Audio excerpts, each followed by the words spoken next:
Sebelum kita memulakan ibadah kita, kita akan mendengarkan sebuah lagu pujian, satu lagu pujian, dan mari kita renungkan bersama-sama. Kita mendengarkan lagu pujian dari MP3. Sebelum kita memulai dari doa pembukaan, kepada Kak Ciba turun, doa pembukaannya mau dimulai karena kita ibadah kita pada malam ini kita akan memulai.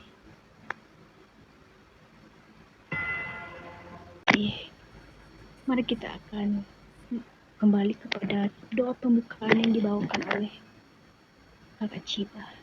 Kepada Kak Ciba dipersilakan. Shalom. Baiklah, ibadah kita bakal mulai. Sebelum itu, mari kita satu dalam doa. Kita berdoa. Selamat malam Bapak, selamat malam Roh Kudus, selamat malam Tuhan Yesus. Terima kasih Tuhan buat kesempatan yang indah yang Kau izinkan kami untuk bisa bersekutu dalam hadirat-Mu Tuhan. Kami percaya Tuhan, walaupun lewat via aplikasi, tapi Tuhan, Engkau berkenan hadir dalam kehidupan kami melalui ibadah kami. Tuhan Yesus, ampuni setiap salah dan dosa kami. Biar kami layak di hadapan-Mu Tuhan. Tolong kondisikan jaringan kami Tuhan, biar ibadah ini Tuhan bisa berkenan dalam hadirat-Mu Tuhan Yesus. Tolong juga teman kami akan membawakan firman Tuhan. Kami percaya Tuhan, dia adalah anak-Mu Tuhan. Kami percaya Tuhan, dia bisa berkata-kata seturut dengan kehendak-Mu. Tuhan, ibadah kami Tuhan dari awal sampai terakhir Tuhan, kami mau serahkan ke dalam tangan-Mu. Di dalam nama Tuhan Yesus kami berdoa. Haleluya, haleluya. Terima kasih kepada Kak Ciba. Sekarang kita kembali kepada firman Tuhan dan kita akan mendengarkan dan merenungkan lagu-lagu pujian dari MP3. Oke, sekarang kita akan mendengarkan firman Tuhan yang dibawakan oleh hambanya sendiri. Kepada hambanya kami persilakan.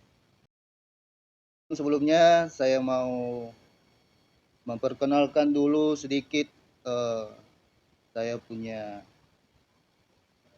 kehidupan ya. Mungkin teman-teman yang sudah mengenal mungkin sudah tahu sebagian, namun mungkin ada juga teman-teman yang belum mengenal ya. Nama saya di sebuah aplikasi seperti ini ialah Link ya. Namun kita punya nama asli,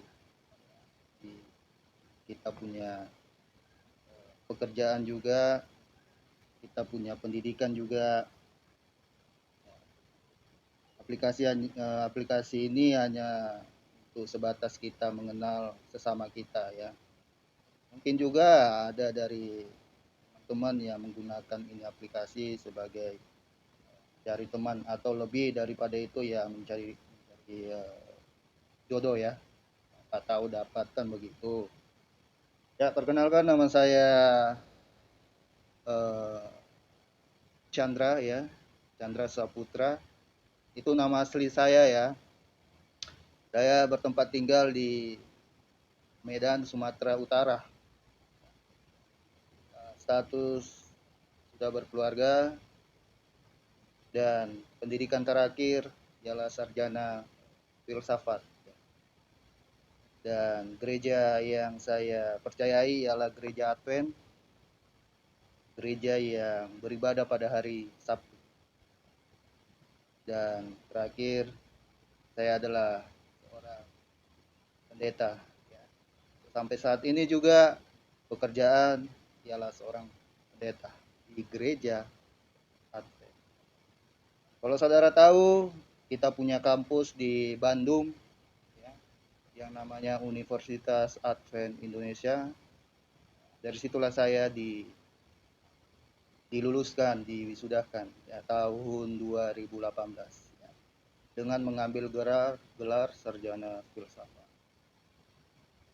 Saya diundang oleh teman-teman, khususnya teman-teman di tongkrongan berlian ya, membawakan sedikit nasihat lah buat kita orang muda ya. Ataupun bila mana ada orang tua di sini ya, ini juga nasihat buat orang tua yang sudah memiliki anak.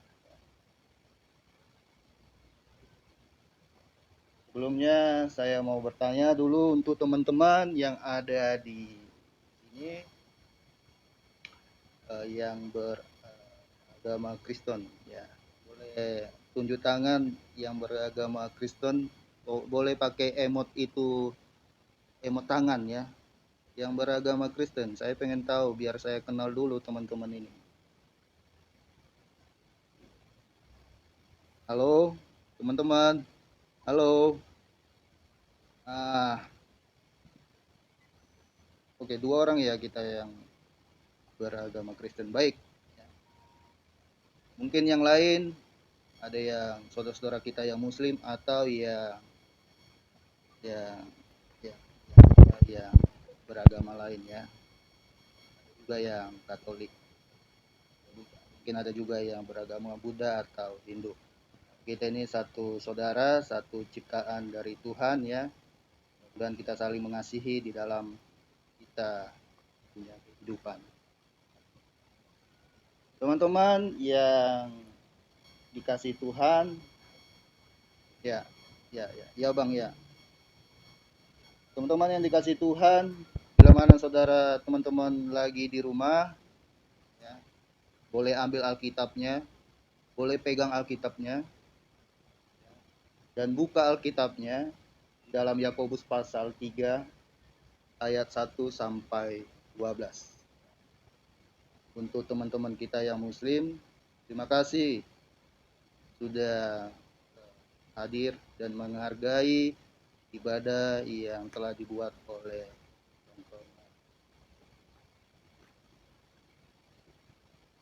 judulnya ialah dosa karena lidah. Dosa karena lidah. Jadi saudara kasih dalam Tuhan, lidah adalah sebuah organ tubuh yang tidak terlihat. Kalau saudara berpikir, kalau saudara memandang bahwa lidah yang saudara miliki adalah organ tubuh yang tidak kelihatan. Namun lidah dapat mempengaruhi kehidupan seseorang.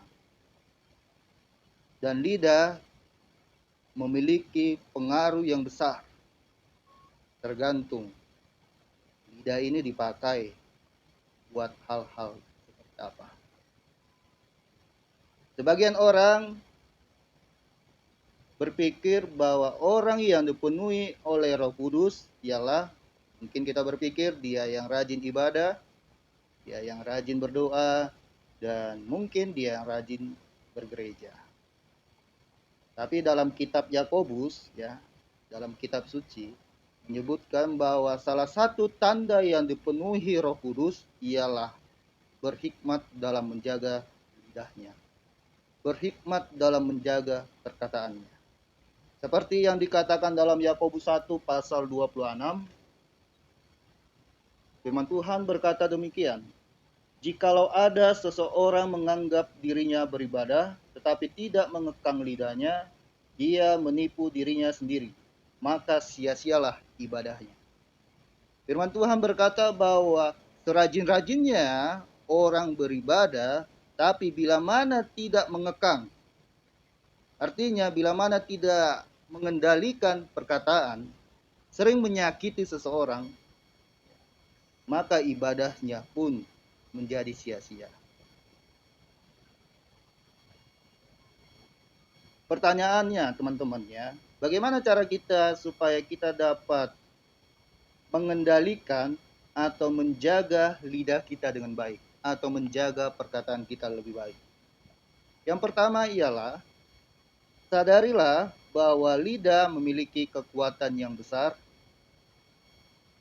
Sadarilah bahwa lidah yang saudara miliki itu memiliki kekuatan yang besar. Mungkin kita berpikir, ya, tubuh mana yang paling penting? Secara umumnya wanita mungkin berpikir bahwa wajah adalah tubuh yang paling penting. Kenapa wanita katakan kalau wajah adalah tubuh yang paling penting?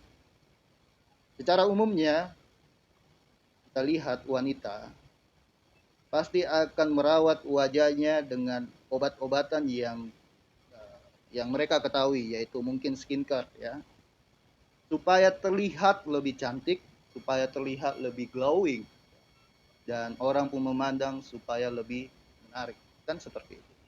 Mungkin dalam secara umumnya wanita lebih memilih wajah adalah bagian tubuh yang paling penting.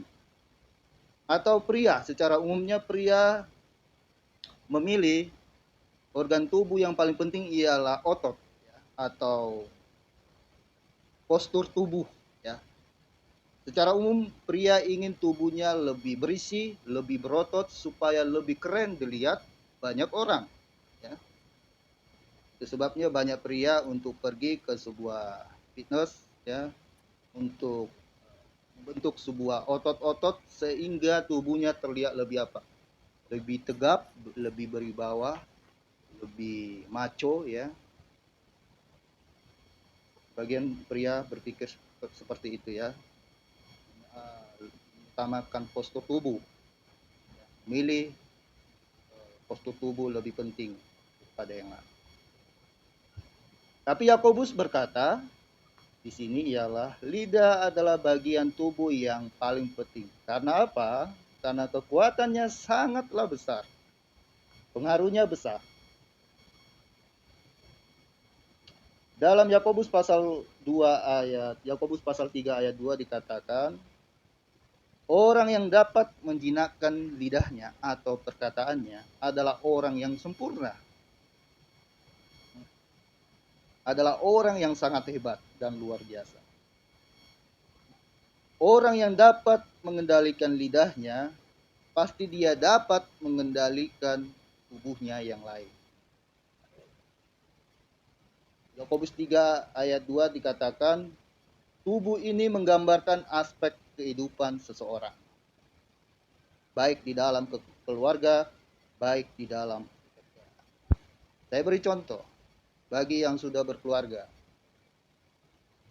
Bagi yang sudah berkeluarga artinya sudah memiliki anak. Bila mana orang tua berkata-kata dan memilah-milah kata yang bagus di dalam berbicara di dalam keluarga, maka anak yang mereka asuh akan mengikuti perkataan orang tua. Tapi sebaliknya, bila mana orang tua berkata-kata tidak pantas dikatakan, maka secara otomatis juga anak yang mereka miliki akan mengikuti sifat dalam berbicara seperti orang tua. Jadi apa saudara kasih dalam Tuhan? Bahwa lidah atau mulut yang saudara miliki dapat mempengaruhi banyak orang. Banyak orang yang mengaku beriman tapi tidak mampu menahan lidahnya, tidak mampu menahan perkataannya, menganggap diri paling benar, sering menebarkan berita yang tidak benar, yang disebut hoax dan lain-lain. Di dalam Amsal 21 ayat 23 dikatakan, siapa memelihara mulut dan lidahnya, memelihara diri dari kesukaran. Kesukaran yang artinya kesulitan. Bila mana kita membiasakan menjaga perkataan kita, maka kita pun jauh daripada masalah. Tapi bila mana kita tidak menjaga mulut kita, maka masalah yang akan sering saudara hadapi, teman-teman hadapi. Saya beri contoh.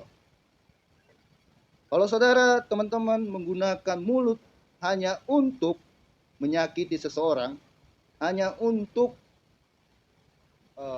memfitnah seseorang, maka yang timbul ialah masalah.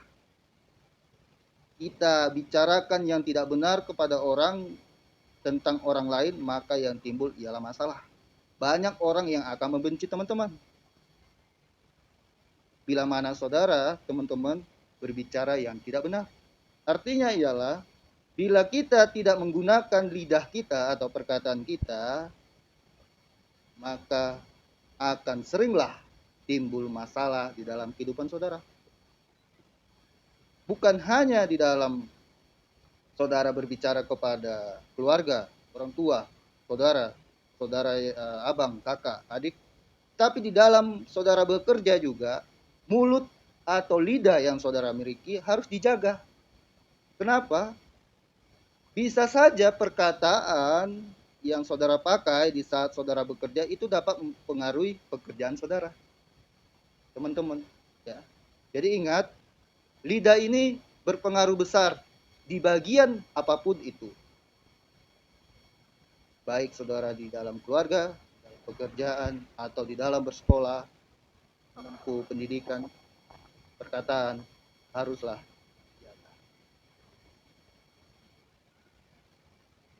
Yakobus memberikan contoh. Saudara kenal kuda, ya. Kenapa kuda dapat dikendalikan sama yang punya atau yang naik lah kita bilang. Kalau saudara pernah melihat kuda yang ada di mulutnya, itu adalah sebuah kekang di hidungnya, ya, lalu disambung dengan tali. Itulah yang membuat kuda ini dapat dikendalikan oleh yang mengendalikan. Begitu juga dengan lidah. Lidah atau perkataan dapat dikendalikan, dapat dijinakkan.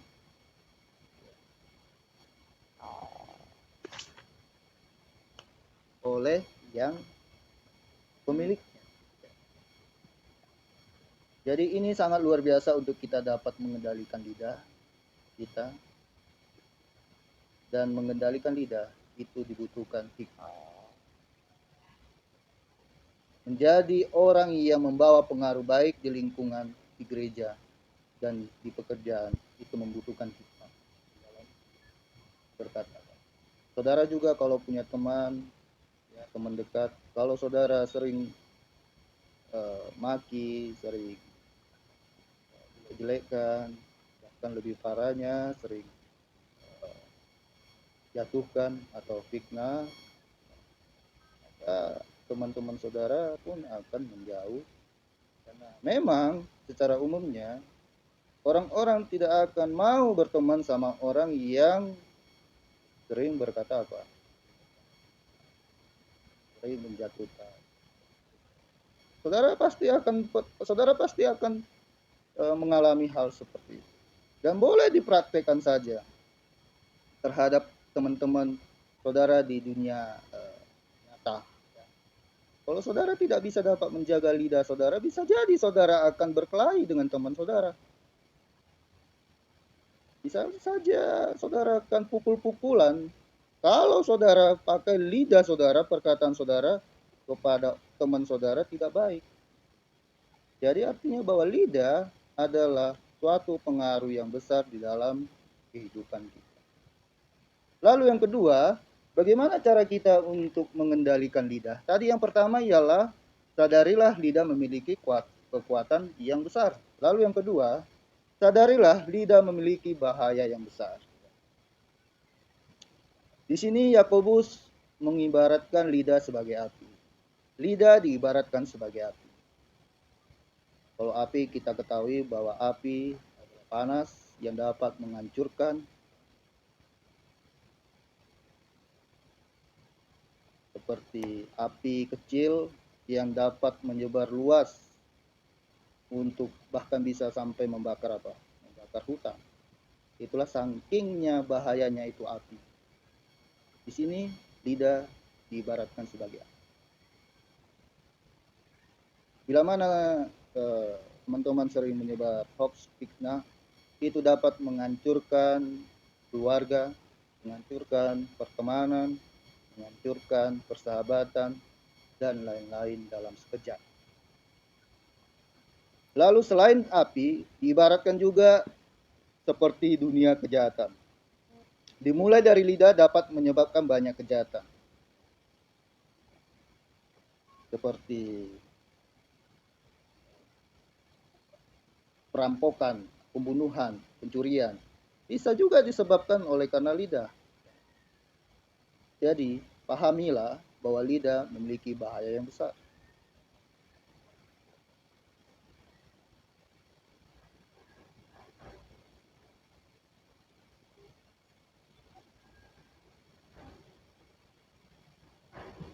Pepatah mengatakan bahwa yang sering kita dengar, lidah tak bertulang tapi bisa menghancurkan orang-orang, khususnya hati orang.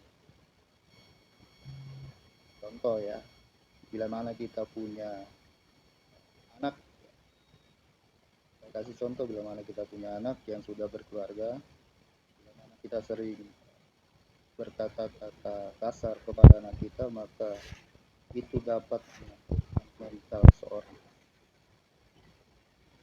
seorang anak. Jadi memang benar pepatah katakan lidah tak bertulang, tapi itu dapat menghancurkan hati orang.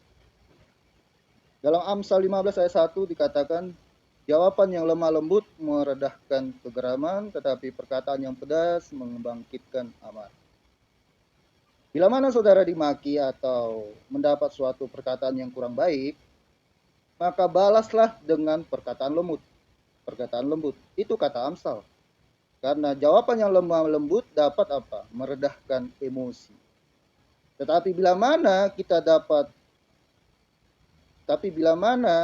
kita mendapatkan perkataan baik, perkataan yang kurang baik atau kasar, lalu kita balas dengan perkataan kasar juga, maka semakin besarlah emosi atau amarah. Benar kan? Kalau di dunia nyata saudara balas-balasan dengan kata kasar, maka yang terjadi apa? Perperangan. Yang terjadi ialah perkelahian. Saudara boleh buktikan di dunia nyata, saudara punya teman, coba saudara balas-balasan bahasa yang kurang baik. Ya, ujung-ujung walaupun itu dianggap bercanda, tapi pasti ada timbul emosi, dan emosi yang membuat apa? Perperangan, perkelahian. Diibaratkan seperti ini loh. Diibaratkan seperti ini. Bila saudara lihat kebakaran, jangan disiram pakai bensin, tapi siramlah pakai apa? Air. Karena bensin itu panas, tetapi kalau air itu apalah? Menyejukkan ya, yang dapat meredahkan api. Tapi kalau disiram pakai bensin, maka semakin besarlah itu api. Tapi bila mana disiram pakai air, maka karena air itu sejuk, dingin, maka akan semakin redahlah itu. Baliknya begitu. Bila mana kita dimaki, bila mana kita mendapatkan perkataan yang kurang pantas diterima, maka jawablah dengan perkataan lembut. Tapi kalau kita jawab dengan perkataan yang lebih pedas lagi, maka yang terjadi emosi itu semakin besar, marah semakin meluap-luap. Akhirnya yang terjadi ialah pukul-pukulan. Ya. Baik, saudara teman-teman ya mendengar, saya lanjutkan. Kemudian ketika kita ingin membalas, lebih baik saudara berdiam. Kalau saudara tidak sanggup menjawab dengan lemah lembut, lebih baik saudara diam. Lebih baik diam. Karena Amsal 11 ayat 12 dikatakan, siapa menghina sesamanya tidak berakal budi, tetapi orang yang pandai akan berdiam diri. Maka dibutuhkan hikmat di dalam. Kalau memang kita dapat makian, dapat perkataan yang tidak pantas, lalu kalau saudara tidak sanggup dengan menjawab lemah lembut, lebih baik diam. Karena Amsal juga katakan, orang yang pandai akan berdiam diri.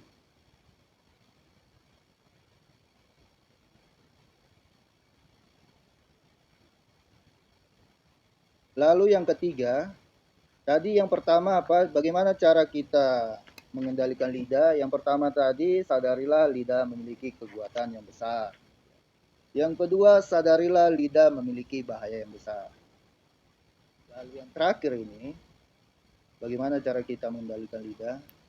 Terakhir ialah, ubahlah lidah melalui hati. Apa maksudnya?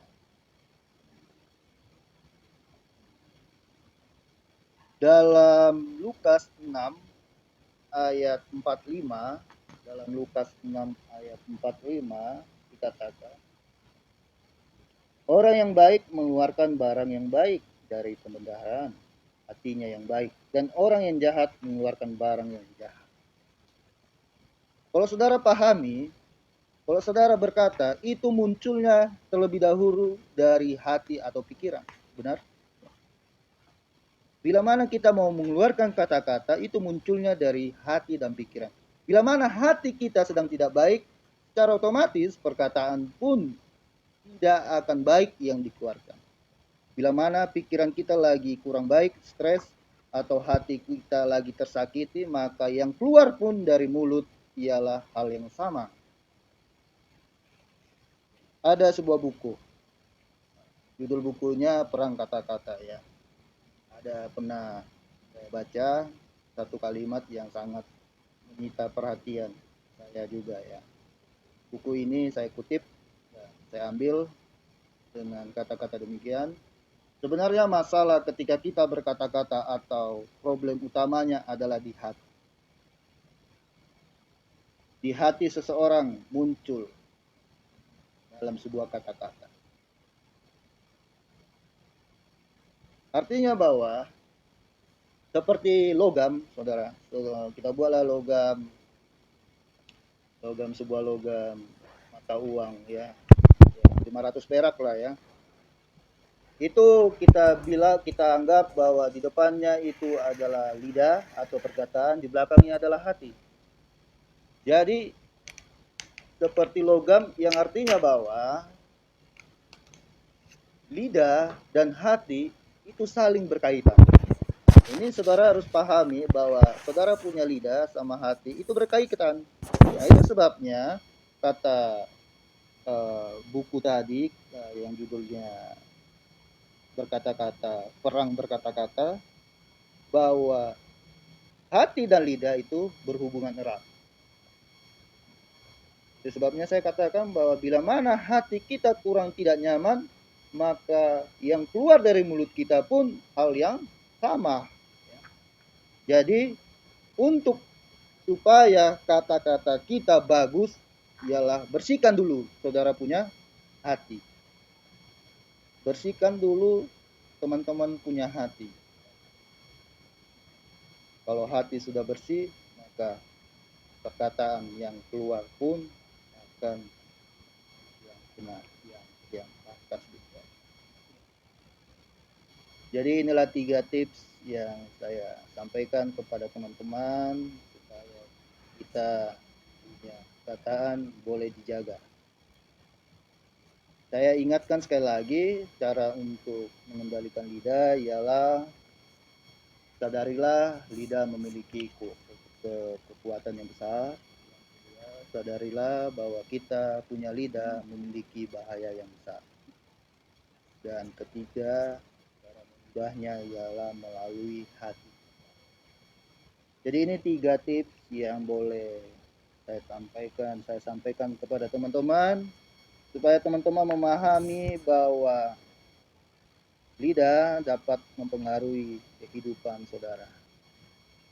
Sebab itu, kendalikanlah perkataan saudara, kendalikanlah perkataan teman-teman, supaya teman-teman punya di kehidupan nyata boleh mendapat lebih baik, boleh mendapat kehidupan lebih baik di dunia saudara, dunia kehidupan saudara. Inilah nasihat yang perlu saya sampaikan kepada kita semua, supaya kita boleh lebih memiliki kehidupan yang berarti lah, kita bilang kan. Saya belum kenal saudara-saudara satu persatu di kehidupan saudara, saya belum kenal apa pekerjaan teman-teman juga saya nggak tahu ya. Walaupun agama muslim, tapi saya yakin soal perkataan pun di saudara-saudara kita muslim diajarkan supaya lebih sopan dalam. Nah, itu dapat mempengaruhi di kehidupan kita, bukan hanya di keluarga tetapi pekerjaan juga ya. Kata-kata atau mulut kita dapat mempengaruhi di pekerjaan kita juga ya. Jadi inilah nasihat yang boleh saya sampaikan. Terima kasih untuk teman-teman yang sudah mendengarkan, menyempatkan diri untuk mendengarkan. Kiranya saya doakan teman-teman boleh mendapat pekerjaan yang baik, yang layak, mendapatkan jodoh lah ya, mendapatkan masa depan yang lebih cerah sebagai apa orang tua. Terima kasih untuk MC yang sudah memberikan kesempatan. Oke, Shalom. Terima kasih khotbahnya yang telah diberikan pada malam ini. Semoga kita mendengarkan dan kita merenungkan bagaimana kita mengucapkan sebuah kata-kata, gimana lidah kita yang telah mengeluarkan kata-kata yang tidak menyenangkan. Haleluya, haleluya. Mari kita akan mendengarkan pada malam ini yang membawa sebuah lagu-lagu pujian dibawakan oleh Kak Caca. Pada Kak Caca kami Shalom, selamat malam bagi kita semua. Istri dari Ling ya, kalau kita kenal di sini. Izinkan saya membawakan satu buah pujian. Sebentar saya atur dulu song.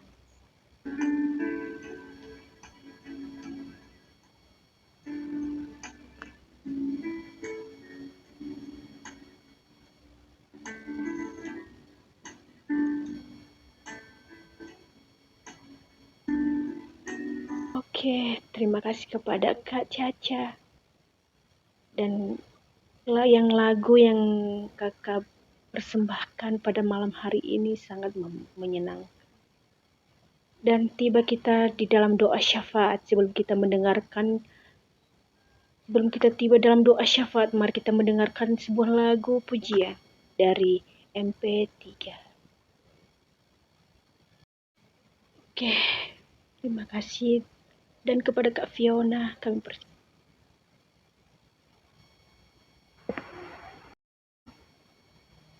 Salam sejahtera untuk kita semua, saudara dan saudariku LB dan TB. Terima kasih sudah mempercayakan saya membawakan doa syafaat pada malam hari ini. Marilah kita berdoa. Ya Tuhan, terima kasih karena begitu besar cinta kasih-Mu kepada kami. Engkau sudah mempertemukan kami di dalam dunia virtual ini dalam kondisi sehat dan bahagia. Kami semua berasal dari berbagai suku, ras, budaya, dan agama yang berbeda. Kami akan selalu bersyukur dan berterima kasih kepada-Mu Tuhan atas kebaikan-Mu untuk nafas kehidupan serta berkah-Mu yang berlimpah kepada kami semua. Lindungilah dan jagalah keluarga kami masing-masing. Jauhkanlah kami semua dari mara bahaya, sakit, penyakit, godaan setan maupun godaan duniawi. Berikanlah kami semua, ya Tuhan, kesehatan jasmani maupun rohani, agar kami senantiasa hidup menurut kehendak-Mu Tuhan. Berkatilah semua usaha dan pekerjaan kami. Berikanlah rezeki-Mu yang berlimpah kepada kami semua. Ya Tuhan, berkatilah keluarga Ladies Berlian dan tongkrongan Ladies Berlian yang saat ini masih duduk di bangku pendidikan. Jadikanlah mereka talenta yang berguna dan berikanlah mereka semangat untuk belajar lebih giat lagi, agar kelak mereka menjadi orang yang berguna bagi keluarga, bagi nusa dan bangsa. Dan tak lupa kami mendoakan keluarga LB dan TB yang saat ini belum mendapatkan pekerjaan. Ya Tuhan, tak ada yang mustahil bagimu.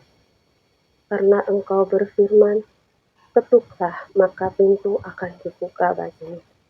Carilah maka engkau akan mendapatkan. Mintalah maka kamu akan diberi. Untuk itu kami mohon berikanlah pekerjaan bagi keluarga ini yang belum mendapatkan pekerjaan. Ya Tuhan, kami mendoakan juga bagi semua orang yang saat ini sedang sakit di dalam keluarga LB dan TB. Kerabat kenalan, atau teman-teman kami yang sedang sakit. Sembuhkanlah mereka Tuhan, berkatilah obat-obat yang mereka minum, dan para medis yang mengenangi mereka, agar mereka sembuh dari sakit mereka. Ya Tuhan, masih banyak yang ingin kami sampaikan kepadamu. Namun pastinya Engkau sudah mengetahui hidup dan kehidupan kami saat ini. Dan akhirnya kami meminta agar keluarga kami, Dewi dan LB, diberikan rahmat dan kasih yang berlimpah. Agar kami selalu kompak dalam keluarga yang bahagia.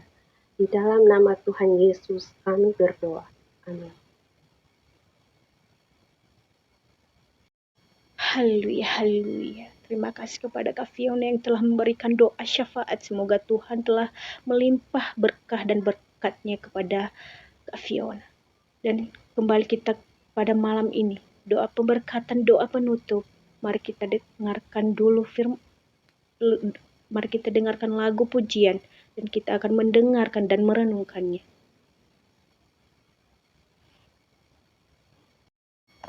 Oke, terima kasih dan kembali kita ke doa pemberkatan dan sekalian penutup. Baik, izinkan saya mendoakan teman-teman dari berbagai tempat, dari berbagai agama ya. Kita bersatu dalam doa. Ya Tuhan kami yang memberikan kehidupan, memberikan kesehatan, yang memberikan kekuatan dalam kami melakukan setiap pekerjaan atau kegiatan kami sehari-hari. Kami bersyukur Tuhan masih menjagai kehidupan kami. Tuhan masih memberikan kami napas kehidupan sehingga kami boleh saat ini masih dalam keadaan sehat dan masih Tuhan berikan kami kekuatan.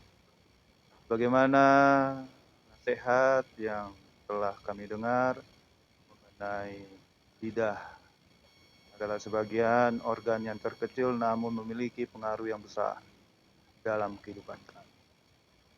Biarlah kami menggunakan perkataan kami atau lidah kami untuk hal-hal yang baik. Jika kami mendapat suatu balasan yang baik juga ketika kami berkata-kata dengan pantas. Ya Tuhan kami di sorga, kami mendoakan juga teman-teman yang ada di tempat ini, dari berbagai tempat, dari berbagai suku dan budaya, dari berbagai agama. Kiranya Tuhan memberkati di dalam mereka bekerja. Di mana yang belum dapat pekerjaan, biarlah Tuhan memberikan pekerjaan yang layak dan pantas. Bila mana mereka mencari suatu pasangan hidup, biarlah Tuhan menunjukkan suatu pasangan yang pantas, yang layak, yang sesuai dengan turut dengan kehendak. Yang sudah berkeluarga, biarlah Tuhan memberkati keluarga, setiap rencana, bahkan anak yang Tuhan titipkan, biarlah memberikan kesehatan dan boleh memberikan setiap kebutuhan, baik di dalam pendidikan ataupun kebutuhan sehari-hari. Kami serahkan Tuhan kehidupan kami masing-masing di tempat ini, biarlah kami boleh mendapat suatu yang baik, suatu yang layak kami terima, dan terlebih Tuhan, bila mana kami memiliki kesalahan dan dosa, biarlah Tuhan ampuni supaya kami boleh dapat suatu berkat, yaitu berkat yang berasal dari surga. Ya Tuhan kami surga, inilah doa kami, sempurnakanlah doa kami, dalam nama Tuhan, Tuhan yang hidup, Tuhan yang memberikan kehidupan. Amin.